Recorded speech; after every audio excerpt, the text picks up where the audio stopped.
मराठी इंडस्ट्रीमध्ये लोकप्रिय अभिनेत्री तेजश्री प्रधान कायम चर्चेत असते. सिनेमा, मालिका आणि नाटक या तिन्ही माध्यमात काम करत तेजस्वीने स्वतःची एक वेगळीच ओळख निर्माण केली आहे. ती कायमच तिची मतं स्पष्टपणे मांडत असते. तिची एक जुनी मुलाखत चर्चेत आहे. या मुलाखतीत तिने लग्नाबद्दल भाष्य केलेलं होतं. चला तर आज जाणून घेऊया तेजस्वीने नेमकं काय आणि कशाबद्दल बोलली होती.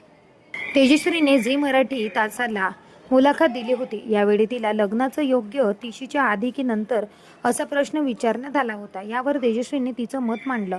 मला असं वाटतं की तुमची योग्य वेळ असेल आणि जेव्हा तो योग्य दिवस येईल तेव्हा ती व्यक्ती तुमच्याबरोबर येऊन उभी राहील असं ती म्हणाली.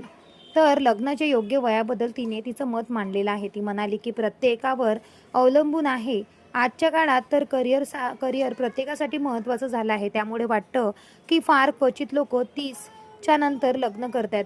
मला वैयक्तिकरित्या वाटतंय की 30च्या आधी लग्न झालं पाहिजे. म्हणून मी ते केलं. तेव्हा टिकलं नाही. टिकलं नंतरची गोष्ट. पण मला वाटतं 30च्या आधी लग्न झालं पाहिजे. कारण तिने सांगितलं की 30पर्यंत तुम्ही चांगले मोल्ड होऊ शकता. त्यानंतर तुमचा प्रवास स्वतंत्र सुरू होतं. तुम्ही आयुष्यात पुढे जाता. 30 नंतर स्वतःमध्ये बदल करणं कठीण होतं. त्यामुळे आपण म्हणतो ना, माती ओली असेपर्यंत आकार द्यावा, तसं आहे ते.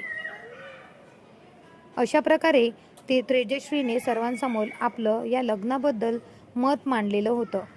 तर तुम्हाला याबद्दल काय वाटतं? आम्हाला कमेंट करून नक्की सांगा. भेटूया परत. धन्यवाद.